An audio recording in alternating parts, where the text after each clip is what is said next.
Suddenly, the snoring stops, and the room becomes quiet for more than 10 seconds. Just when the person beside him starts to worry, he suddenly takes a deep breath, and the snoring begins again. That may not be a joke. It may be a distress signal from your body. Welcome back to DeepSleep Health Lab. In everyday life, we often hear a sentence like this: "Look at him. He must be sleeping so deeply. He is already snoring." But does snoring really mean that someone is sleeping well? Imagine this. A person lies down, and before long, the snoring begins. At first, the sound is fairly even. Later, it becomes louder and louder. Suddenly, the snoring stops, and the room becomes quiet for more than 10 seconds. Just when the person beside him starts to worry, he suddenly takes a deep breath, and the snoring begins again. This kind of pattern may repeat many times in a single night. I am sorry to say this, but this is not deep, restful sleep at all. On the contrary, it may be the body repeatedly experiencing oxygen shortage and triggering its own instinctive rescue response. In this episode, we will explain 3 things clearly: how snoring is produced, how ordinary snoring differs from sleep apnea, and when snoring should lead you to seek medical evaluation. First, let's look at why people snore. Here, let's look at this image. When a person is awake, the muscles around the throat help keep the upper airway open. After entering sleep, those muscles gradually relax.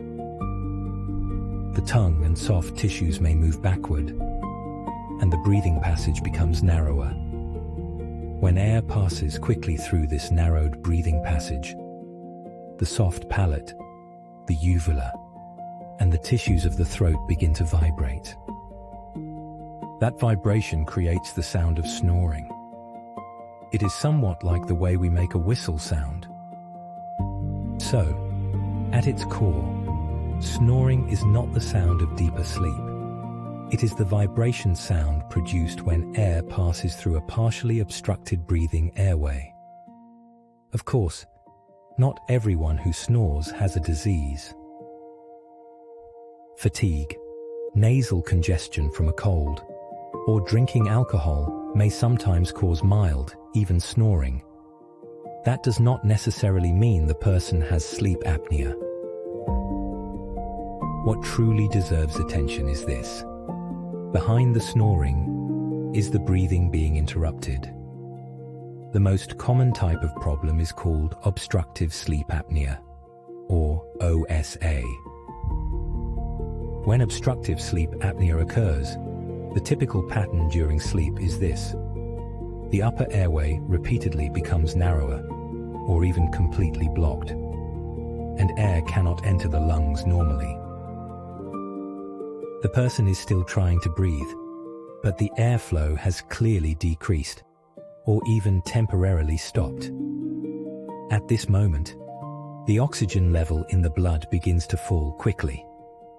When it drops to a certain point, the brain detects danger. It briefly pulls the person out of deep sleep, allowing the throat muscles to tighten again and breathing to resume. This is the body's instinctive rescue response. This awakening often lasts only a few seconds. The person usually has no memory of it the next day, but if it happens dozens of times, or even hundreds of times, in one night, sleep is cut into many fragments. From the outside, the person may appear to have slept for 7 or 8 hours, but inside the body, sleep has been trapped in a harmful cycle of blockage, oxygen shortage, brief awakening, and breathing again. In medicine, one episode of apnea usually means that airflow stops for at least 10 seconds. A sleep test also counts how many times apnea or reduced breathing occurs per hour. This number is called the AHI, the Apnea-Hypopnea Index. Generally speaking, 5 to 15 events per hour is considered mild. 15 to 30 events per hour is considered moderate. More than 30 events per hour is considered severe. Now we already know that snoring does not necessarily mean someone is sleeping well. So what kind of snoring is more dangerous? We should focus on the following 4 warning signs. First, the snoring is very loud, and it happens almost every day. Second, the snoring is not continuous. Instead, it suddenly becomes quiet, and after a while, it is followed by a strong gasp, or even waking up while choking. That quiet phase is not deeper sleep.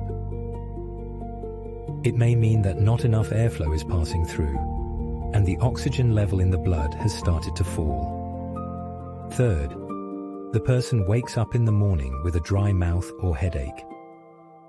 Even after sleeping for a long time, they still feel sleepy during the day, cannot concentrate, or even doze off uncontrollably while sitting in a meeting, watching television, or driving. Fourth, the person who snores also has high blood pressure, especially blood pressure that remains difficult to control even with medication. This may also be accompanied by obesity, irregular heart rhythm, or other related problems.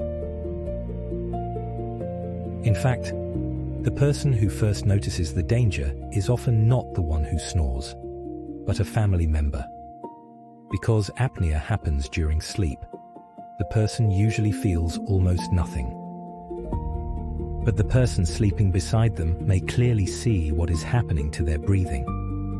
Of course, the family member's sleep may also be affected by the excessive snoring. If any of the signs above happens to you, you must not ignore it. On one hand, repeated awakenings can damage your deep sleep and rapid eye movement sleep. This can leave you tired during the day, with poorer memory and less stable emotions. On the other hand, during sleep, your blood oxygen repeatedly falls. The sympathetic nervous system is repeatedly activated. Heart rate and blood pressure keep fluctuating. If this continues for a long time without treatment, it may increase the risk of hypertension, irregular heart rhythms, heart disease, and stroke. If it also causes daytime sleepiness, then the risk of traffic accidents and workplace accidents can rise significantly. Now let's look at who is more likely to develop obstructive sleep apnea. From the perspective of body structure, people who are overweight, have more fat around the neck, have a smaller lower jaw, enlarged tonsils, or long-term nasal congestion, have a higher risk. From the perspective of sex and age, it is more common in men and in older adults. But after menopause, women's risk also rises. From the perspective of lifestyle habits, drinking alcohol, taking sedative medications, and sleeping on the back can all make the upper airway more likely to collapse, thereby increasing the risk. If, after hearing this, you begin to wonder whether you might have this problem, what should you do? First, you can ask a family member to help observe you, or use a phone for a short time to record the sounds of snoring and changes in breathing during sleep. This can help you find clues. Second, if the snoring repeatedly stops and starts, if you wake up choking during sleep, if you have severe daytime sleepiness, or if a family member clearly sees you repeatedly stop breathing, you should consult a doctor or a sleep specialist as soon as possible. Depending on the situation, the doctor may arrange an overnight sleep study in a hospital, or tell you how to complete a professional home sleep test. Third, do not focus only on making the snoring disappear. Weight loss, side sleeping, and reducing alcohol in the evening may help some people. But if testing shows that you are a moderate or severe patient, you need to take it seriously. A typical treatment is the use of a home breathing device, which provides continuous positive airway pressure to keep the breathing airway open. It may feel uncomfortable at first, but for your own health, it is important to keep using it. In a smaller number of people, treatment may also need to target the tonsils, nasal cavity, or jaw and facial structure. Finally, let's summarize today's episode. Ordinary snoring is usually relatively even. Dangerous snoring, however, is often accompanied by pauses in breathing, strong gasps, waking up while choking, and obvious daytime sleepiness. The key question is not simply how loud the snoring is. The key question is whether breathing continues, whether blood oxygen falls, and whether sleep is repeatedly interrupted. So, the next time a family member tells you, "You snored loudly last night, and in the middle you stopped several times," please do not smile and say, "That means I slept well." That may not be a joke. It may be a distress signal from your body. In one sentence, please take it seriously as early as possible. If the condition is severe, early intervention is necessary. If you believe this episode is helpful to you and to others, please like, subscribe, and share. As always, we will continue to focus on your sleep health.